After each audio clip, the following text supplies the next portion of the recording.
Hey folks, we're back. Brook and Teddy show. We have a newcomer on the program this week. Brook Stockburger's out of town. Lucas Pierman is on board to talk local sports. Lucas, let's get the ball rolling. Aggies 5-game homestand entering the week. They entered the week at 2-7. Go ahead. Yeah, they're struggling. They have a 5-game homestand. Saturday night they play Pacific. That's going to be a big game for them. That's going to tell us a lot about this Aggie team. What can they compete with Pacific? That's a team, when healthy, the Aggies should beat. And of course, they've been dealing with numerous injuries. I mean, Wendell's been out all year. Who knows if he's coming back? If he's coming back, I mean, Troy's got the ankle injury.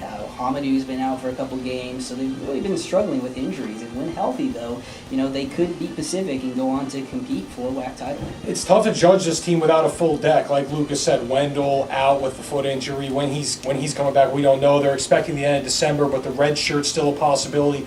Like Lucas said, Hamadou out, Troy Gillenwater out. This team needs its full complement of players. They are getting some young guys some experience. Christian Kabongo's been able to score the basketball, little Bonja Sai action, chilling the foul away, but they still need to continue to develop, and they need their players back, or else it could be a long year. Let's move on. Let's talk Hawaii. They made their announcement official the other day. They're moving to the Mountain West.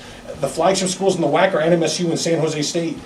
The WAC's living up to its name. It's WAC right now. Yeah. And let's be honest, the Aggies need to find a better conference if they want to stay relevant. It's just the WAC's falling apart, and they need to abandon ship.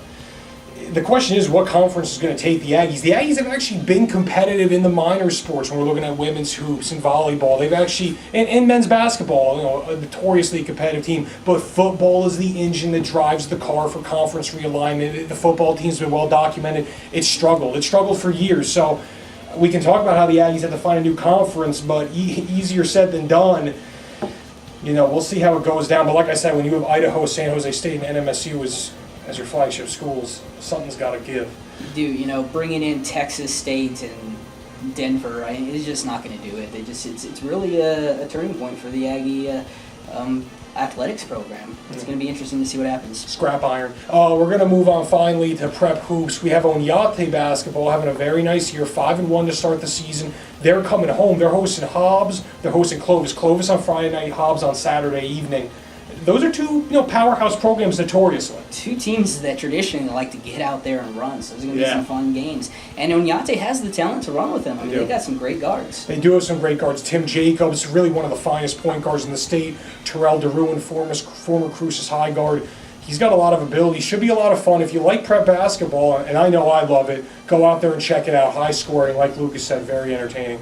Folks, thanks as always. Check us out, lcsun-news.com online. We're also prominent on Facebook. We're prominent on Twitter. And if you email us questions, sports@lcsun-news.com, we will address those answers on the show live. Thanks for checking us out as always.